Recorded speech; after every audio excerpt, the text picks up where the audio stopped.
With Easter coming up, let's look at John's gospel account of when Jesus was arrested in a detail that no other gospel writer includes on 3-Minute Theology.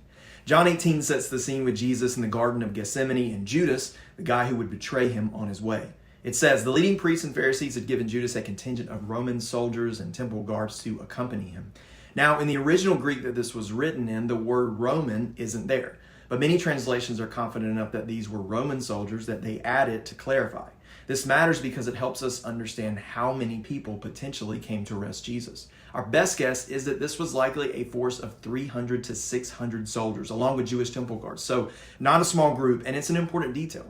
Next, it says Jesus fully realized all that was going to happen to him, so he stepped forward to meet them and asked them who they were looking for. The soldiers answered and said, Jesus the Nazarene. Jesus responds and says, I am he.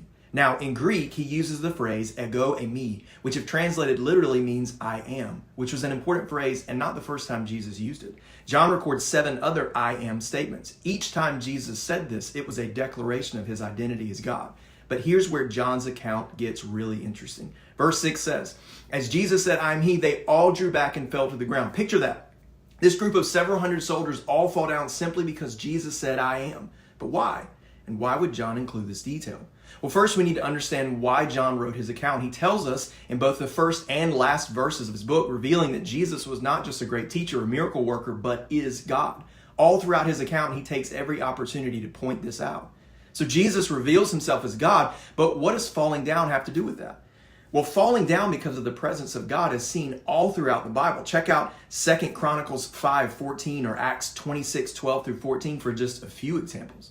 So to me, the only explanation as to what happened was that as Jesus answered them, referring to himself as God, the soldiers got a glimpse of who exactly they were speaking to, God himself.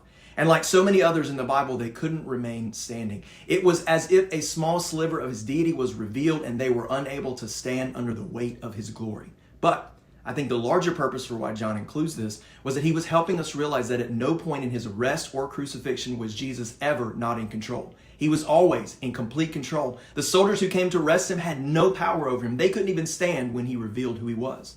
Why is this important for us? Because Jesus was not a victim on the cross. He willingly chose it, and we have hundreds of eyewitnesses in that garden to his choice. Jesus says this very thing in John 10:18. So when you remember the suffering of Jesus this Easter, don't think of him as a helpless victim on that cross. Think of him like John saw him, as God himself, who with all power and authority willingly chose surrender to lay his life down to set us free from the power of sin and to reveal to us a love that far exceeds our understanding, the love of God. Well, that's all for this week. Until next time.